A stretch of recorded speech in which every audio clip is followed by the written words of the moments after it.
இந்த புராணம் புதிது சேனலை பிடித்திருந்தால் லைக் மற்றும் ஷேர் செய்து சப்ஸ்கிரைப் செய்யுங்கள். நன்றி. ஓம் முருகா போற்றி. இந்த கதை முருகப்பெருமான் பற்றிய கதை. முருகன் சிவன் பார்வதிக்கு மகனாக பிறந்து தாரகாசுரன் என்ற அரக்கனை எவ்வாறு கொன்றார் என்பதை பற்றிய கதை. பல ஆண்டுகளுக்கு முன் அசுரனான தாரகாசுரன் உலகையே பயமுறுத்தி கொண்டிருந்தான்.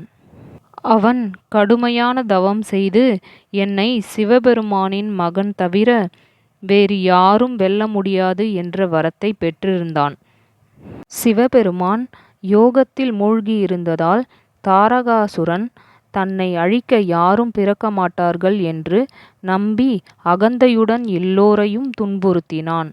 அப்போது தெய்வங்கள் எல்லாம் கவலையில் பிரம்மாவையும் விஷ்ணுவையும் அழைத்தனர். அவர்கள் ஒரே குரலில் சொன்னார்கள், இப்பிரச்சனைக்கு ஒரே தீர்வு சிவபெருமானின் மகன் என்று கூறினார்கள். ஆனால் சிவபெருமான் சக்தியின் பிரிவால் ஆழ்ந்த தியானத்தில் இருந்தார். அப்போது தெய்வங்கள் காமதேனுவின் உதவியை கேட்டனர்.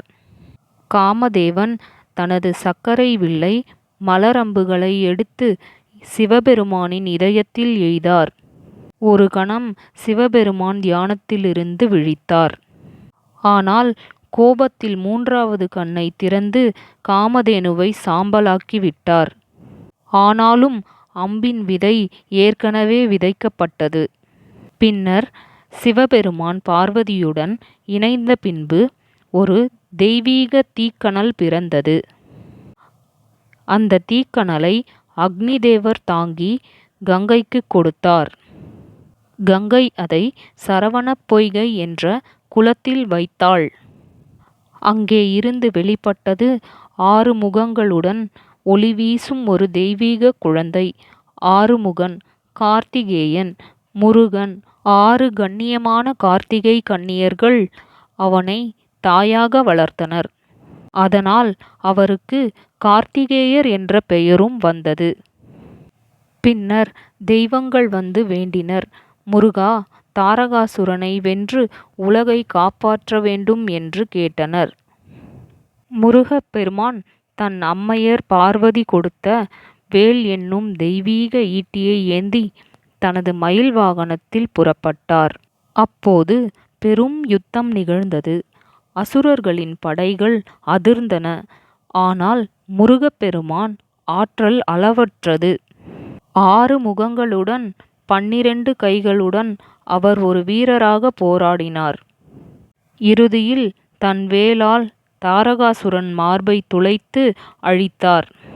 அந்த நாளிலிருந்து முருகன் அறிவு, வீரம், வெற்றி ஆகியவற்றின் கடவுளாக புகழ் பெற்றார். அவர் தர்மத்தை காப்பாற்றுபவர், பக்தர்களின் துயரை நீக்குபவர். இன்று வரை மக்கள் முருகா முருகா என்று அவரது நாமத்தை சாத்தி துணிவு, அறிவு, அமைதி பெற வழிபடுகின்றனர். நாமும் முருகப்பெருமானை முழு நம்பிக்கையோடு வேண்டிக் கொள்வோம்.